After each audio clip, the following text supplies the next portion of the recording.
Chapter 20. Cole. Cole glanced over at Cara as the plane gathered speed on the runway. Her hands clutched the armrest on either side of her seat with a death grip that made her fingers look more like talons than fingers. Not a fan of flying? She'd said nothing when he offered to purchase the tickets for the short flight to Vermont. They could have driven, but the 4-hour flight seemed preferable to a nearly 12-hour drive.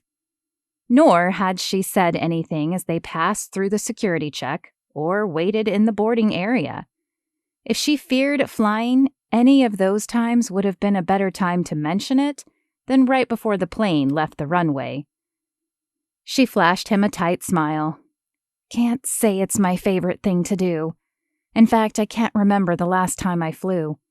I didn't even fly the first time I left Virginia.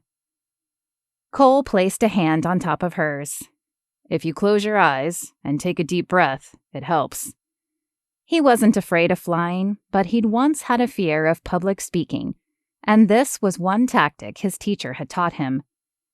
Her eyes dropped to his hand before meeting his gaze again. She nodded and shut her eyes. Cole knew the fear of flying was common, but he had certainly not expected it from a woman as strong as Cara. She truly was like an onion. Every time he peeled away one layer, a different one lay beneath. When the nose of the plane lifted and they were forced back into their seats, Cara's hand flipped over and gripped his. Her eyes didn't open, but instead squeezed tighter. Cole smiled at the feeling of her skin against his. There certainly wasn't time for romance now, but he wondered if Cara would be open to it later, after the virus threat was mitigated. It took until the plane leveled out for Cara to open her eyes. She looked at him before gently removing her hand. I'm sorry, I shouldn't be afraid of flying. Though he missed the warmth, he didn't try to grab her hand again. It's understandable. Everyone has something they fear. My sister is an amateur kickboxer, tough as nails, but she's afraid of spiders. He smiled as memories from his past flooded his mind. Once, she noticed a spider on the ceiling just before dinner. My father refused to kill it until after we'd eaten. She was so scared that she turned her chair around and ate with her back to us so she could keep the spider in her sights at all times. A soft chuckle escaped his lips as he pictured the scene again. How big was it? Cara asked. What? The spider. How big was it? Cole shook his head. I don't even remember. Not too big, I don't think. I can kill the small ones, but if they get bigger than a quarter... She shook her head, a small smile pulling at the corners of her lips. Let me get this straight. You are a super tough military researcher, and you're afraid of flying and spiders? He was teasing, and he hoped she could tell by the lilt in his voice. When she smacked his arm, he felt confident she did. Okay, tough guy, what are you afraid of? Me? Nothing. He shook his head, but his smile remained. Oh, come on. You just said everyone is afraid of something. So what is it for you? Snakes? Scorpions? The dark? The teasing lilt was now heavy in her voice. The dark? Really? Is that the best you got? Her eyes sparkled as she stared back at him. Women? Her eyes widened as her mouth formed an O shape. That's it, isn't it? You're afraid of women. Cole chuckled. If I were afraid of women, I wouldn't be here with you. Cara shrugged. I could be special. After all, I'm not like most women. No, you certainly aren't. The words left his lips before he could stop them, and even though he'd said them softly, he knew she'd heard them. They hung in the air like tantalizing treats, just out of reach. She bit her bottom lip, indecision burning in her eyes. Anyway, he continued, in an effort to change the awkward subject. I'm afraid of public speaking. That speech you gave about the virus a few days ago, I would have been sweating bullets. She tilted her head and narrowed her eyes at him, as if she didn't believe it. But they were just friends. He shook his head. Doesn't matter. I can't even stand those small groups where everyone tells their name and a little about themselves. It's probably another reason I turned to criminal investigation. I rarely have to speak to more than one person at a time. I find that hard to believe, Cara said with a soft chuckle. You were so good with the women at the church, calm and cool. I wanted to be like you in that moment. People tell me I often come across as abrasive. Cole would have used the word intimidating over abrasive, but he could see how people might say that about her. What he couldn't understand was his demeanor in front of the women. He should have been a stumbling mess, but Cara was right. He had been cool and collected. Had it been because the women were all grandmotherly? Or could Cara being by his side have had something to do with it? Perhaps we just make a good team. She held his gaze a moment longer before agreeing. Perhaps. When the plane landed a few hours later, Cole stretched to ease his cramped back, then rolled his neck a few times to loosen the stiffness. He waited until many of the passengers had deboarded, and then shook Cara's shoulder.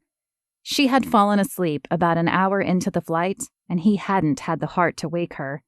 He knew she hadn't been sleeping well, shouldering the guilt for everything that had happened. What?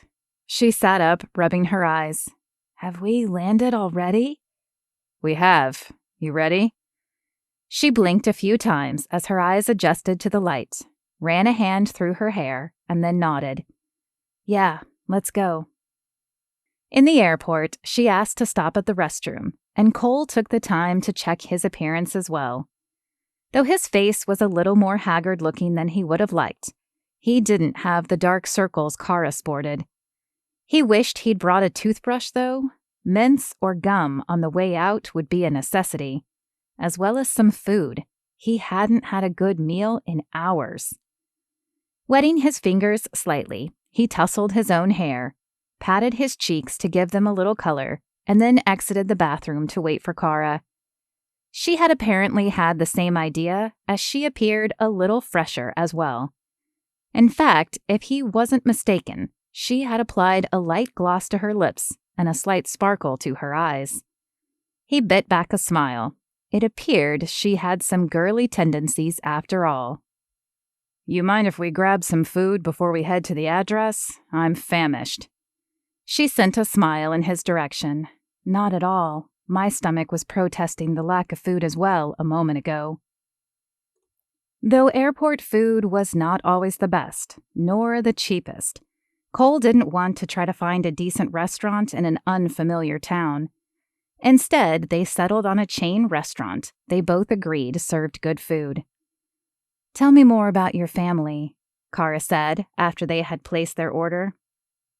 Cole leaned back and took a deep breath. He loved his family, but like every family, they had their quirks. Was he ready to share that with Cara? Well, I grew up in a small town in the South. My parents weren't farmers, but they lived out in the country on a large plot of land.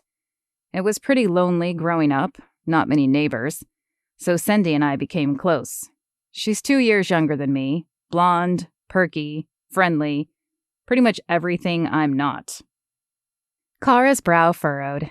I wouldn't say that. I think you're friendly, at least as long as you're not trying to arrest me. Cole chuckled and pointed a finger at her in a touche gesture. My mother was a teacher, which was great on one hand because she was off summers with us, but she never let us slack on schoolwork. That's a good mother right there, Cara said as she lifted her water and took a sip. How about your father? Cole bit the inside of his lip. His father was the chink in the perfect armor that was his family. It wasn't that his father was a bad guy. He just hadn't been there a lot. My father was a broker, investments. He spent most of his time at the office or studying stocks. He turned his water glass in a slow circle. It's funny, I always said I didn't want to be like my dad. I wanted to help people and be there for my kids. but then I took a job where I work nearly as much as he did. You do help people, though. Cara's voice was soft, and he saw the same caring attitude in her eyes. Yeah, I guess. But if I had kids, would my son think the same way about me that I thought about my dad? I think that's one reason I've been thinking of getting out and doing something else. He took a sip of his water and watched as Cara thought about what to say. Do you have kids now? Cole nearly spit his water out. No. Close? I mean, are you married? Engaged? Where was she going with this? Not even dating. Well, then I think you have time to decide. You have time to choose if keeping people safe is more important than attending ball games or not. You have time to think of how you could do things differently than your dad. And you have time to think of how you could explain it to your son if you decide to stay with your job. Cole felt the corners of his lips pull up in an irresistible smile. You're something else, you know that? She dropped her eyes to the table and shook her head.